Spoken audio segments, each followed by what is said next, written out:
What's going on, everybody? What's happening? Bass Now Radio, episode 50. 50. We're on 50. 50. We're 50. 50. Next big milestone's 100. Hell yeah. Yeah. Hell yeah. We're going to get there. For all those people that said that, what's their teams? I forgot. Ooh. That they're He's coming out firing. The first college bass fishing podcast. Hello. Episode 50. Yeah. Right here. Not 150. 50. 50. Going on Coming a year out and a half firing. strong now. Looking at you, Auburn. That was Auburn? It was Auburn. I can't remember who it was. Yeah, man. I guess about a year from now, we should be looking at 100. We got to keep the weekly up, but we should be darn close to a year from now looking at 100. Yeah, that'd be nice, right? Yeah. So, what do we got on docket today? We got a lot. We got a change in tournament venue. Yep. We got a guest. Yep.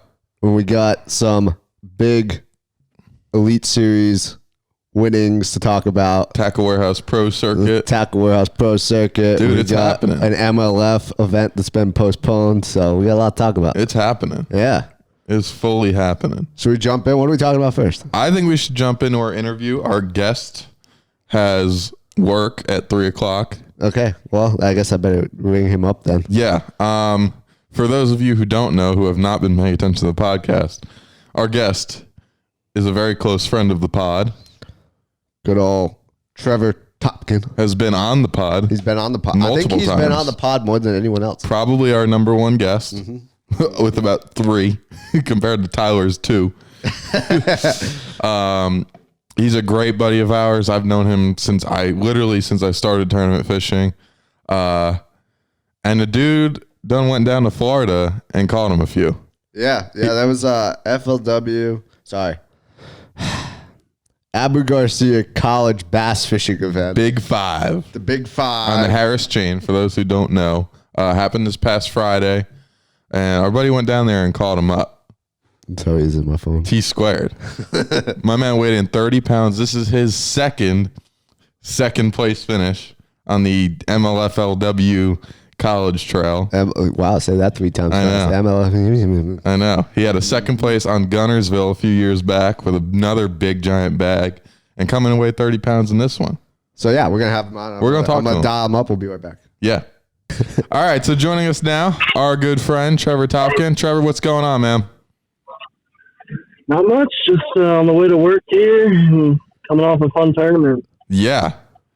We'll let you go soon, but we want to get the scoop. Congratulations, dude. It was freaking hell of a bag. 30 pounds. Golly. Yeah. We're going to whack him down there. Thank you. It was a insane day to say the least. Yeah. I bet. I was obviously I've heard most of what's gone on, but tell the people. I don't know, Andrew. I don't know how much Andrew knows. What went down there, man? Well, pretty much just upon dropping the boat in the water, first day of practice, and just hearing different things, I kind of decided pretty early we wanted to spend most of all of our practice time in Lake Griffin. It's on the Harris chain. For those that don't know, they probably do, but there's about 6 lakes to choose from, and we decided we were going to just focus on Griffin because of kind of just history and what we saw real quick and whatnot, what we were hearing.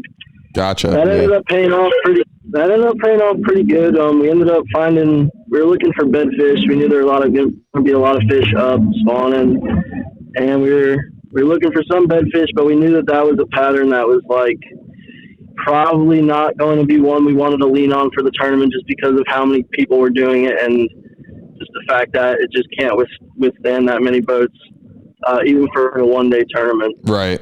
So we spent our practice partly looking for bedfish, but mostly graphing offshore in Lake Griffin and just looking for isolated grass or grasses in 5 feet of water, just kind of marking clumps of them as we went along, and found a bunch of productive areas, and ended up tournament day.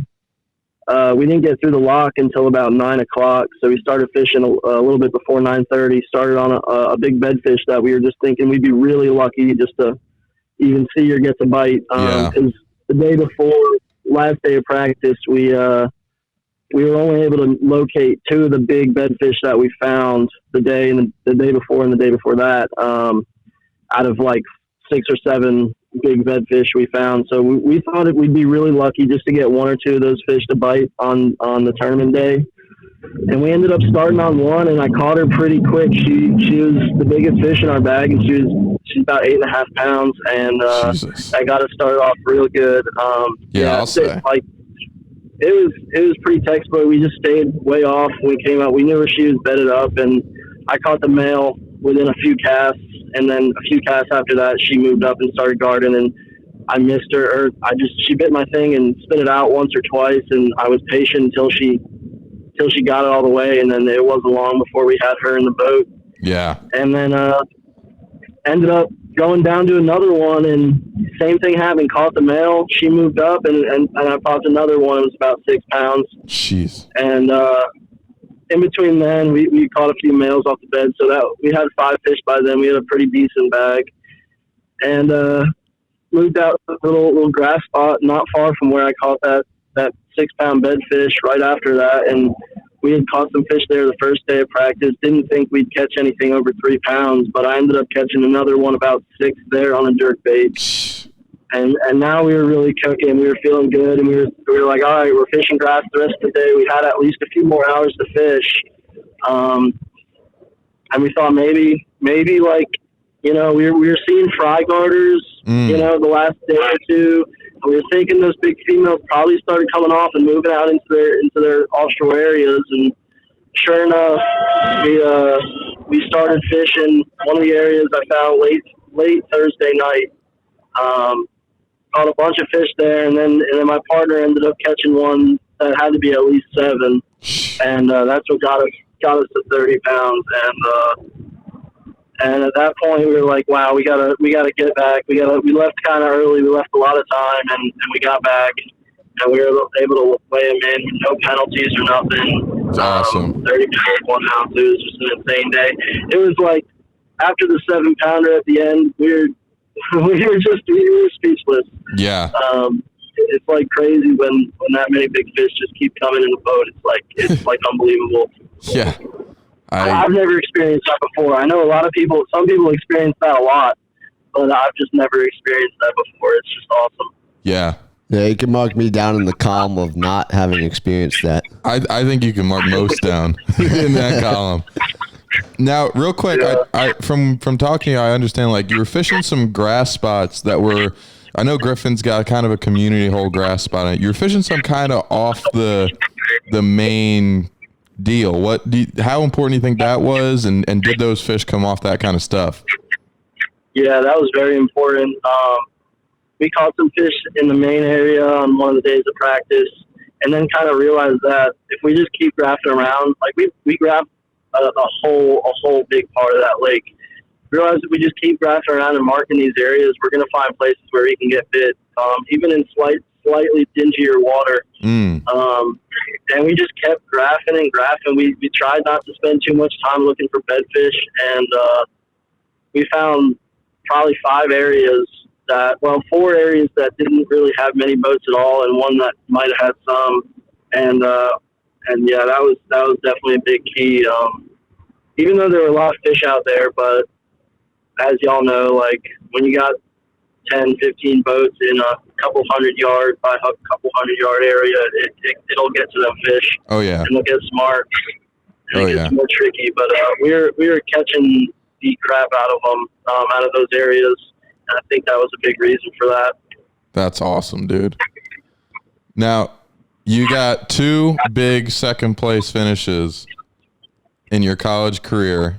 You're going back in what, a week and a half, 2 weeks, to a place that beat you pretty good this past fall. Is that first place coming this next week or so?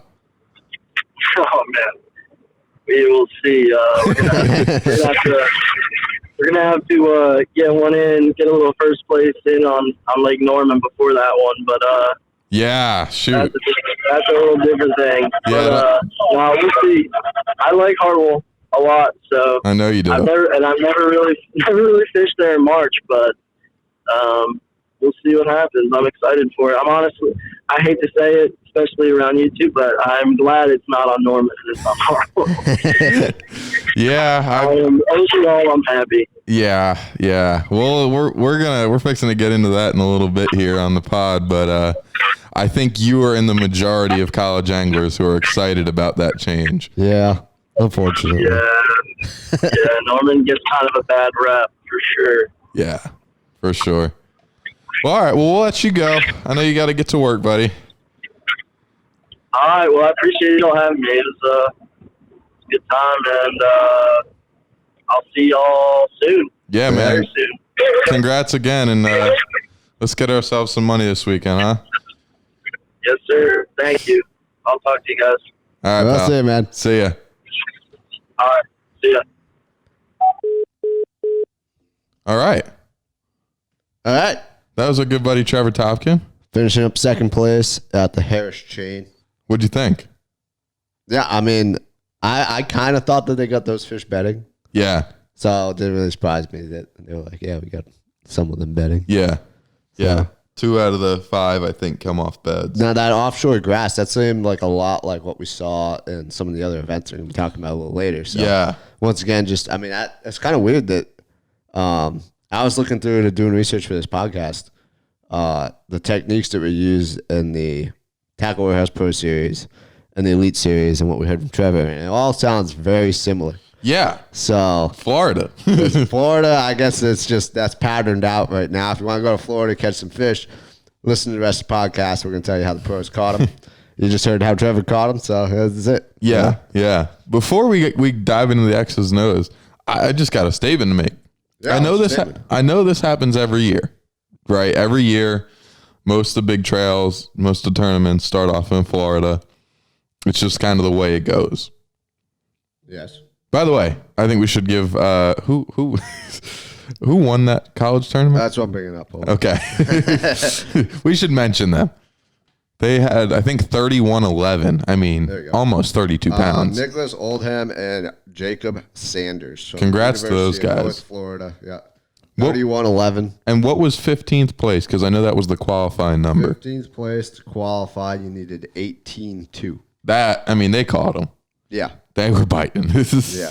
And what's really cool is that, well, I guess it's not cool for Taylor Barton and Tanner Scarborough, but they had a tie for 15th place. Wow. So it's broken with big fish. Yeah, usually. So yeah, that's it. Wow. Yeah, it was a great tournament, and as you'll hear in the coming minutes of this podcast, there are also other great tournaments going on in Florida. But first, My statement. oh yeah, your statement. I don't know where you were going. Where were you going? I was going first. We're going to talk about the change in Yeah, we'll get Bassmaster there. College Series schedule. Yeah. Your statement. Go ahead. Let's get into Florida first, and we'll end on. Oh, you want to end on that? Yeah, let's end on college. All right. So, your statement. My statement. I know it happens every year, but I feel like this year more than most, everybody is in Florida. Everyone. It's ridiculous. Absolutely everyone. I'm not hating on it. I don't think it's a bad thing at all. I really don't think it's. I'm not saying. I'm just making an observation here. It feels like anyone who's anyone in bass fishing right now is in Florida. Except for the Bassmaster College Series, because they just refuse to go there, apparently. Right. But I mean, crazy. Like everybody. Same weekend, but Same the weekend before. different areas. What's cool is the state's so dang big. Is that they're all spread out pretty far apart. So Yeah, you had 4 major tournaments in the last week on 4 different Bodies Florida of water. body. Whoa, that's pretty crazy. You Yeah. can't say that about many other states. yeah. I will say, and I was thinking about this in the shower earlier, because this is when Naturally, that's what you think. This is when Yeah. my statement came to me. I want to see them go back. I want to see a pro level event go to Lake Seminole. I would love to see a pro level event at Seminole. Right? Yeah. I feel like it's been too long. It's a really cool place to fish, one. And two, It's huge. it's big. Yeah. Um, You can fish it any time of year. yeah. And there's some big ones in there. Yeah. So Absolutely. I would agree with that statement. It's been too long, I feel like. I like think the that elites were there and the FLW tour was there within like the last 10 years. But why isn't that like a destination? The northern Well, Florida Brian lake. Latimer won there a couple of years ago. Yeah, 3 yeah, or 4 yeah. years ago. But still, I feel like that should be they always catch them. A more staple area Yeah. of Florida. Yeah, I mean, they go to places like the Sabine River and Winyah Bay. Winya. I mean, I don't know. That's my take. Was not terrible tournament. No, it wasn't. It wasn't. But they've gone there twice. They've gone to Sabine 800 times. I mean, maybe they it's like going to the same places over and over. It's got to have to do with the relationship they have. But I'd like to see the Elite Series go to Seminole. It's been a long time, and I understand with this year they had to go to places where they had good relationships. Yeah. But give me Seminole soon. It's Florida. Start the year in Seminole. So what big Florida tournament do you want to talk about first? Other than the college event that we just talked about. Oh, that one, right? Yeah. Yeah. Well, there was. Did we talk We about got the elites. I feel like we should mention real quick, even though we're late on it. Last week there was a Toyota, I want to say, on Toho. On Toho. Toho. Yeah, that's about how that goes. And Brian Schmidt won that. He had a 3-day or 4-day, I don't know how many days total of something. And he was catching them doing the do as of late. Doing the same thing that everyone else has been doing? Looking at the graph. Oh. Yeah. Oh, that is different than doing the stuff that we've seen. Doing the do. Graphing in Florida? Yeah, he was doing the live Lakes all there, like the live target action scope. Under 15 feet of water usually. Yeah. How about that? Wow. Live target action scope mega live. Mega live vision 150. Yeah. He was doing that. I don't know how exactly, but I'm 90% sure that's how he won it. So that was interesting. Brian Schmidt, I think, is poised to have a year. I do. You calling that now? I'm calling it now. Okay. Potomac River guy. Dude had a terrible year last year. If you listen to the Bass Live this past weekend, Zona talked about it. I knew about him coming in because I'm from that region. He'd been winning Toyota. I think that win he had last week is the record for most Toyota Series wins by one person. He's got like 6 or 7. Hey, so that's pretty good. He's a dude. Watch out. All right. Well, should we mention who did terrible in that tournament, or should we just brush that under the rug? No, I'm gonna wait to talk about that until he does terrible in the next tournament. So I like it. I like it. So yeah, let's talk about. What do you think? I got a statement. What do you got that's for come me? after this. Okay, So go. Elite Series was on the St. Johns River, which, by the way, that place is definitely on the up. Yeah, because when I was there, it was on the down. It's and like everyone that I talked to was like, "This place is crap." And then the year after was Clun. Yep. And then there was last year, and then this year. It seems to be all pretty good now. So apparently, I was the last year that it was crap. So it seems like it's just so volatile. Like it's such a weather dependent, grass dependent fishery. I'd really like to see the grass come back there. Well, what I had heard when I was talking to locals there, when I fished there, you went right after the grass got killed, right? Yeah, the hurricane wiped out all the grass. Yeah. And so I think it's finally starting to grow back in the lakes, back on the up. So, the river, I should say. Yeah, I mean, they had all said they hadn't seen it. I think it's only a matter of time. I mean, it's just, I don't know. Manatees. The manatees. That's the first thing that came to my mind, dude. I don't know if you watched, like, I was looking at all them guys' Instagrams and stuff leading up. All of them had like manatees swimming around the boats the whole week. I think that's so cool. That's cool. It's so cool. That's just a cool like quirk. And the alligators there are insane. Yeah. I remember the first day I was there, I was in and out of a creek, and it was this little island like in the middle, and I went between the island and like the main water. Right. And I look over, and there was like a 15-foot alligator That's just so sitting cool. there sunning on the shore, and I'm like. And I was in my javelin at that time, so I'm like, this thing is like the size of my boat. That's so cool. That is so cool. Yeah, it seems like such a neat place. It really does.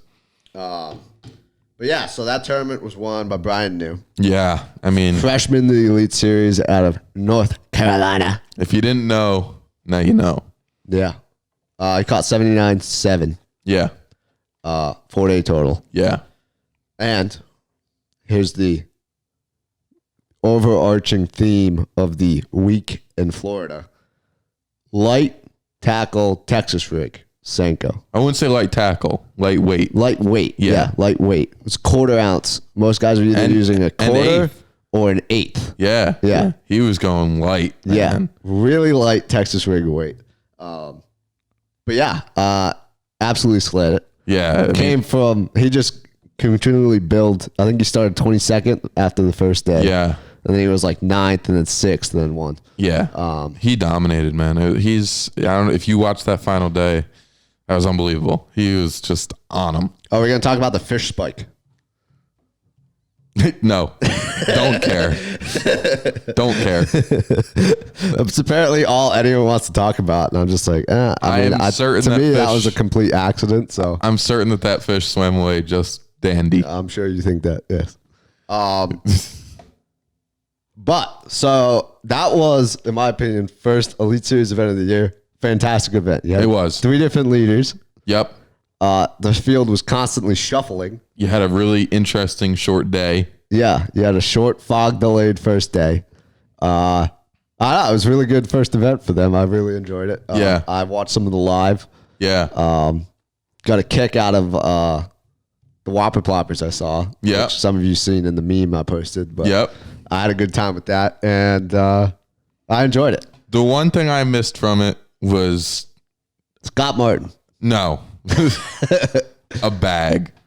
I wanted to see 30 pounds bad. Yeah. And it seemed like it was going on everywhere else in Florida. Except for there, yeah. Yeah. Yeah. And I think that's probably got something to do with the grass.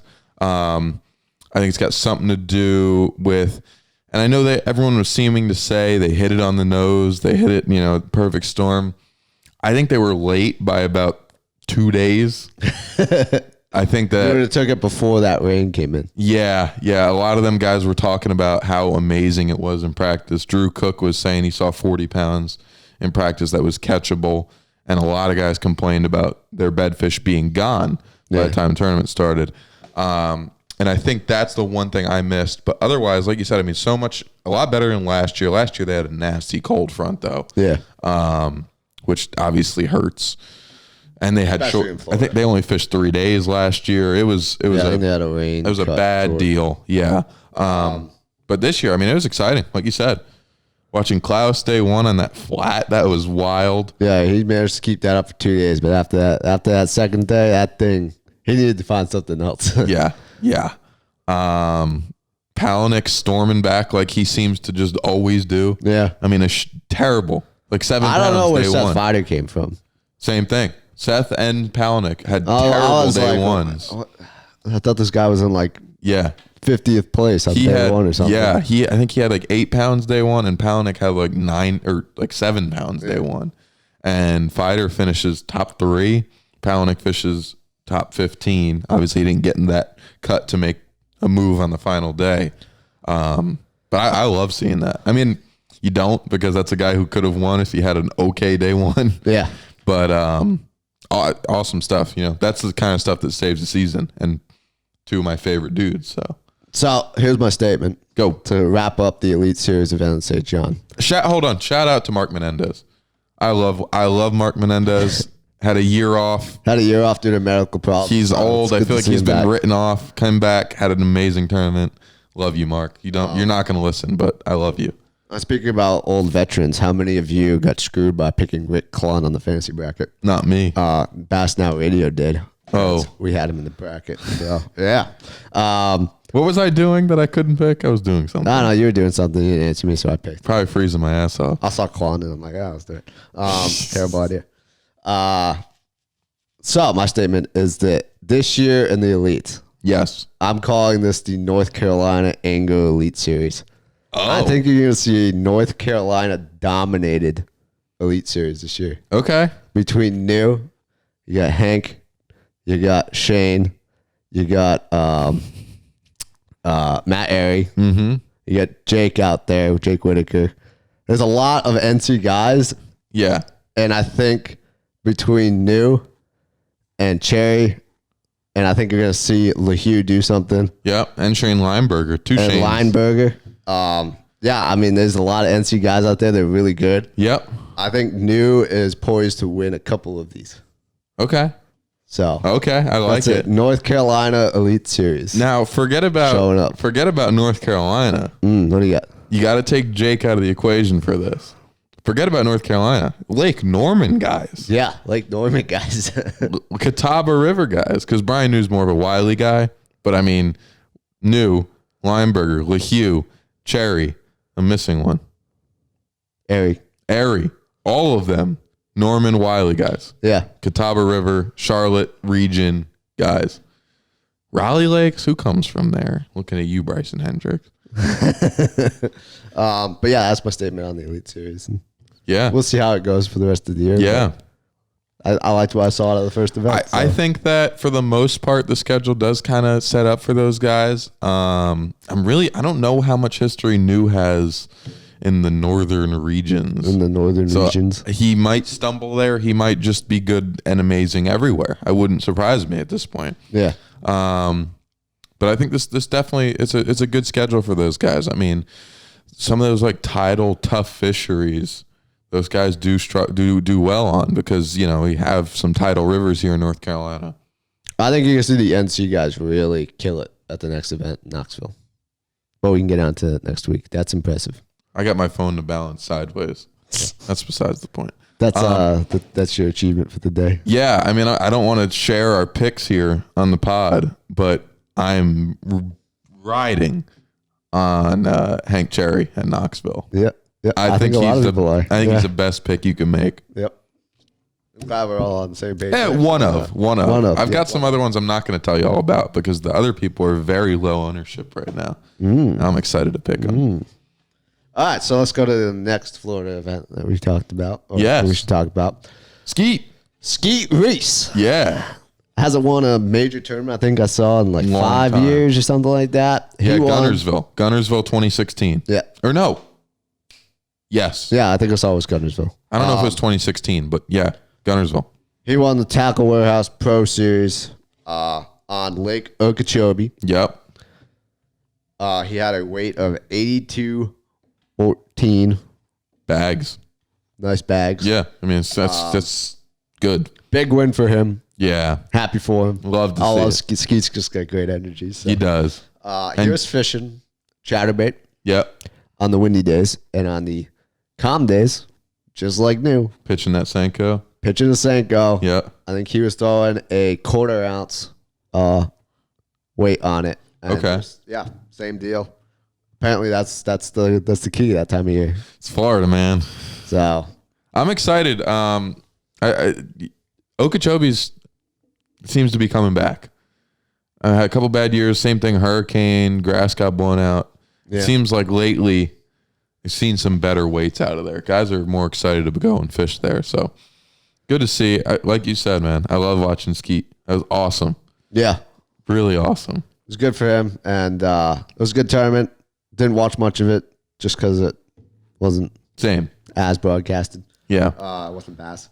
And Chris Lane, too, I think him in second. Chris Lane finished in second. Yeah. On a chatterbait, a light T-rig, and a River to Seas, their thin prop bait. I forget the name of it. Okay. Yeah, not a whopper plopper, but it looks like a whopper plopper, but it's thin. Yeah, Florida bait. Yeah. So yeah, I like seeing top water. Yeah, I mean, you saw a lot of change in this tournament. I think Skeet had almost 28 pounds on the final day to come back.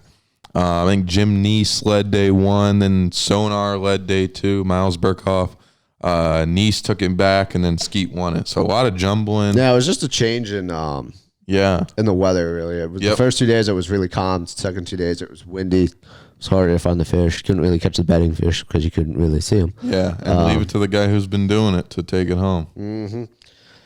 So, speaking of Okeechobee, when's Ish going to win another one? I love watching Ish on camera. I don't know. I miss... It's a good question. When are all those guys just going to come back to the Elite Series so I can pay more attention to them? I like the Elite Series as it is right now. I do too. I think we just leave it right as it is. I do got too. A good mix of young guns and old guys. So I do too. There's guys I'd love back. Give me Skeet back. And Ike and Ellie. Well, Ike just doesn't fish anymore, so I don't know what he does. Yeah, it's just... Well, I don't know. He fishes a lot, just not in the pro setting. Not in tournaments. He said he's fishing the Hobie Kayak Series, and he's practicing for the Olympics, breakdancing. The Olympics. That's what Ike's doing these days. Fishing kayak tournaments and breakdancing. So, let's talk about another event. MLF, their championship event, the Red Crest event. has been postponed today. If you told me, yeah, sure. It's supposed to be on Lake Palestine, if I'm pronouncing that right, in Texas. And it's delayed due to the fact that Texas decided to be Canada for the week. And it's just like right 2 degrees, snowing, and there's no power anywhere. Right. Which to me, I feel bad for people down there that have no power, but that's like an every winter occurrence up north for me, at least. They don't know. They're not prepared for it at all. I did have to laugh, and I think you can 100% agree with this. I think it was Chris Zaldane posted a video on Instagram where he was in Walmart and all the shelves were empty of milk and eggs. Yeah. And like, Texas in the winter. That's everywhere in the winter, trust me. At least, I don't know how it is in New Jersey, but Rhode Island, winter storm comes, can't find milk anywhere, can't find eggs everywhere. Yep. It's like the apocalypse. It doesn't matter. Yeah, no matter how used to it you are. Maybe in like Minnesota, they don't care. Yeah, they get dumped on all the time. So yeah. It's crazy. California. It is. It's nutty though. For the people in Texas that think, what they get, like 6-7 inches of snow, I think, something like that. Yeah, I don't even think that's the bad part. I think the bad part, the ice, is the freezing. Yeah. The cold temperatures. But how about this, for just to blow some of you, because I'm sure you guys don't keep track of this, but as a snowboarder, I know this. The Tahoe region of California 2 weeks ago got 9.5 feet of snow over a 6-day period. 6 days. So yeah, that's crazy. And they are well equipped to handle it, and you don't see the same outages that you see. It's just like I said, just different area. They're used to it. That is crazy. But yeah, it's delayed the Red Crest event a day. To me, I think they need to delay it more than that. But I would have never known that. Those Texas bass. This is the first I'm hearing of it. These Texas bass have never seen temperatures that cold. I think it's gonna take them a long time. If I was MLF, I'd be like, all right, we're postponing this a week. Yeah, at least. Like warm up a little. I wouldn't want to fish. Dang, legs are gonna be frozen. Actually, over. I would want to fish that tournament because it'd be tough. Yeah. But you'd be fishing MLF, so that wouldn't happen. Precisely. So yeah, that's all of our. That's kind of like our pro series recap thing I'm talking about. Yeah. We'll talk about old Knoxville, Tennessee River next week. Yeah, we'll preview that next week. I'm very excited for that. Yeah, for sure. I'm excited to see them go back there. It was cool that they brought the Classic there whenever they did. 2 or 3 years ago, yeah. And I'm excited that they're going back for an Elite Series event, for sure. Yeah. It's going to be cool. Big smallmouth. Let's talk about the big college news. Yes. And I think you and I are going to have different opinions about this, but maybe. My opinion has changed slightly. Go ahead. I want to hear yours. So, for those of you who don't know, if you aren't part of the Bassmaster College Series, or if you are and you live under a rock, they have moved the Bassmaster College Series Stop Opener. 1 at Lake Norman to Lake Hartwell in South Carolina. Yes. The reasoning they gave was because the current North Carolina COVID regulations is you can have more than 25 people in an outdoor space. That's why? I thought it was something to do with travel. No, it's 25 people in an outdoor space, which expires 5 days before the tournament. And they're worried. I'm so confused. They're worried that they're going to extend that a couple of days and it'll mess up their whole plans. So we're going to Hartwell. So what's your take? My take is that Bass is just going back to old reliables. I wouldn't have moved it. Yeah. I don't. It's common sense, in my opinion, to look at a graph of COVID infections, and across the United States, they're going down. Right. I don't think it's unreasonable to think that the COVID regulations will not be extended. I understand their concerns, but in my opinion, now you had 220 plus teams have to reschedule hotels 2 weeks before we're supposed to travel. I don't think it makes much sense. No, it doesn't. And I think it sounds to me like this is a Bass trying to cover their ass move which I understand. I don't know. Maybe trying to keep in good favor. It could have something to do with this. Like I'm just thinking out loud here because you've got a BFL on Norman on Sunday. Yeah, That'll have 200 votes in it. Idea You've got that's confused me because I know there's events that have happened that have definitely had more than 25 people at it. I don't understand where their problem is even with that rule because of these other events that have happened. You've got a CBC on Saturday. That's going to be 200 boats. So there's 200 boat tournaments this weekend alone. Yeah. For the last 2 months, there have been at least 60 boat tournaments, winter league tournaments every single weekend. So I agree. This is weird. So yeah, essentially, my big problem with it is, I've seen people post that it's North Carolina's fault. In my opinion, Bass made a bad decision here. I think it could have happened. I think even if the regulations were extended, which I think on all likelihood they wouldn't be, judging by the numbers, right? That we're seeing BFLs and CBCs happen. Why couldn't this happen? Right. Well, I think it's a little chip of both. I mean, for one, at this point, why are we still here? Like, why are we still?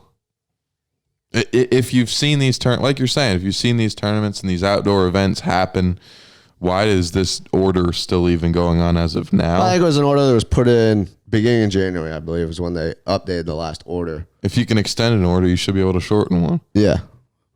Which, the thing is, they're just going to let it run out. And I agree with you. I do agree. It is a bad call on Bass's part.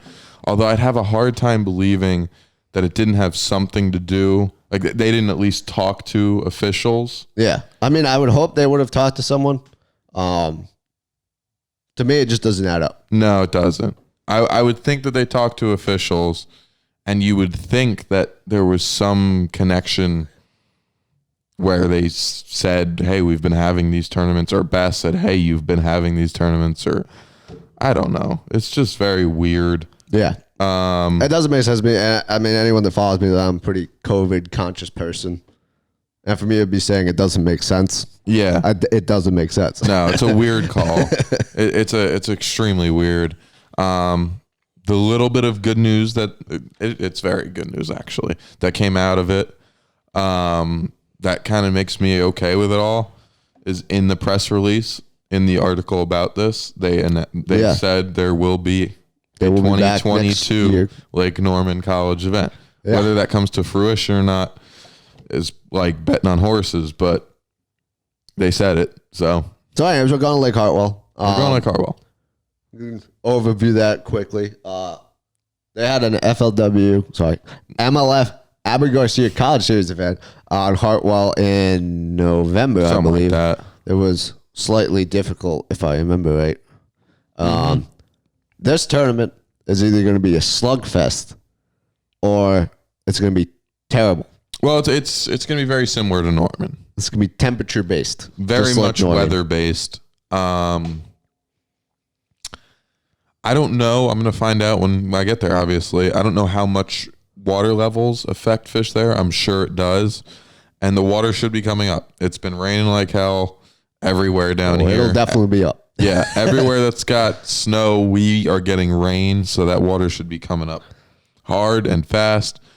And that cold. Being said, the weather will dictate how they bite. Yeah. I think there will be fish up with how this rain has been coming down. How are they going to bite? I don't know. I think if you're going into this thinking, it's going to be like Jordan Lee and like Brandon Cobb and the last springtime Hartwell tournaments where largemouth dominated, I think you're wrong. I think you can do very well on largemouth. Maybe I think there's a good chance somebody will win on largemouth. But as far as like the top 10 spots being dominated largemouth tactics, I doubt it. Yeah. I think spotted bass will play. I think it's probably more consistent, But being that it's only a 2-day tournament now, I could definitely see how largemouth can play a bigger factor than they would have if it's a 3-day. Yeah. And, initially, I said this to you, initially when they announced it, I'm like, oh, this is going to be great. Mm-hmm. It's going to be fish up. It's going to be warm. Mm-hmm. Because at the time, it seemed like we were in a warming trend. The weather of this past week and the weather looking forward into next week, where that cold from Texas moves back over here, I don't know if it's going to have enough time to heat back up before a tournament there at the beginning of March. So let's take a look. I was originally feeling really confident, like, it's going to be good. Now I'm feeling less confident. I don't know if they're going to be up as far as I would have liked them to have been up. But serious warming trend. Yeah, after what weather the cold are you looking front, at? Yeah, and it ends on Saturday. It starts to warm up. Yeah, all week. Question is, does it stay like that? No, I mean, it shows that, but they'll be up. It'll be good. The question is, does it stay that warm? It'll be good. Does another cold front run through? Water will be close to, I'd say, 56. It'll be getting there. I mean, I'll be happy if you're right there, because for me, that means some tap water action. I don't think it's going to get that. 56 is a good top water type.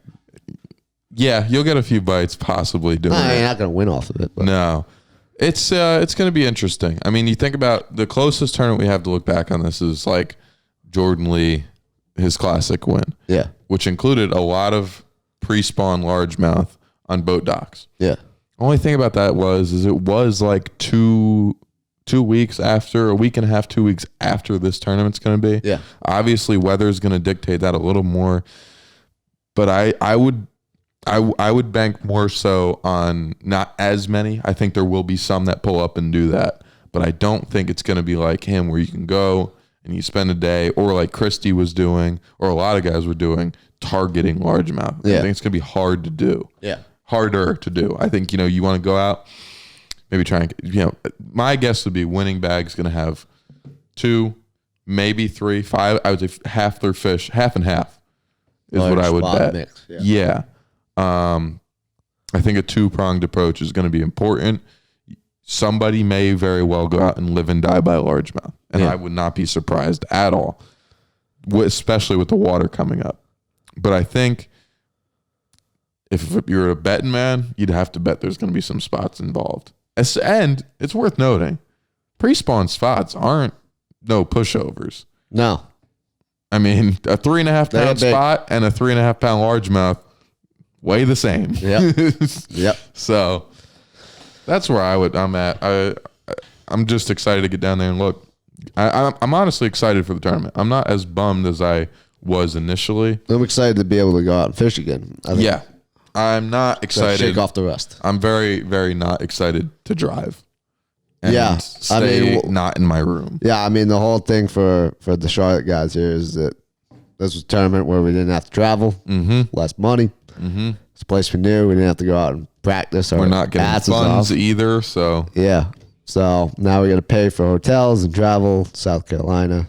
Mm-hmm. Congrats to the Clemson guys. You all now get to stay in your beds. Yeah, I wish. And, yeah. We should get a refund from Bass. Travel refund. Yeah, we should try and negotiate that. Yeah. It's called first place. Anyways, on that note, we appreciate you guys tuning in. Yeah. We'll be back at it next week. Yeah, we'll talk about the Yes. Tennessee River. Yes. I was waiting for you. I knew exactly what you were trying to say. I was waiting to see if you could get it. It's tough. Talk about Tennessee River. Maybe we'll see if we can get a guest involved. We got a friend of ours who is big into the beat boop bop technology of this game. The beat boop bop. And I'm interested to hear what his take is. Maybe if there's not much to talk about next week other than the Elite, we get him on. And then the next week, maybe it's time for another pie. I think it's time for a pie episode. It's time for another pie episode. Yeah. Back where it all started. And it could be a good episode. We might have a couple guests on that time. It could be around a campfire. Oh God. That will be fun to figure out how I'm going to audio that one. Yeah, it could get very interesting. Hartwell podcasts. Well, podcasts for us have gone pretty well in the past. So High on the list for me. high on the list. So hope you guys catch them this weekend. Yeah, hope Tight you enjoyed lines. this pod. We'll see you It's next exciting. week. A lot going on. Hit a like, hit the subscribe, Hit it all. follow him on Instagram. Follow him on Instagram. Yeah, Sunrise Bassin, Lewis Minetti. What else? Follow Biz Bates. All Biz Bates. Choose custom if lures. you haven't gotten into the fantasy, get into the fantasy. They're giving away awesome prizes. Yeah, they're giving away. You know the guy that won it this week for Biz Bates is currently second overall. Yeah. That's insane. Yeah. So But yeah, we'll see you guys next week. take care, y'all. Bye. Bye.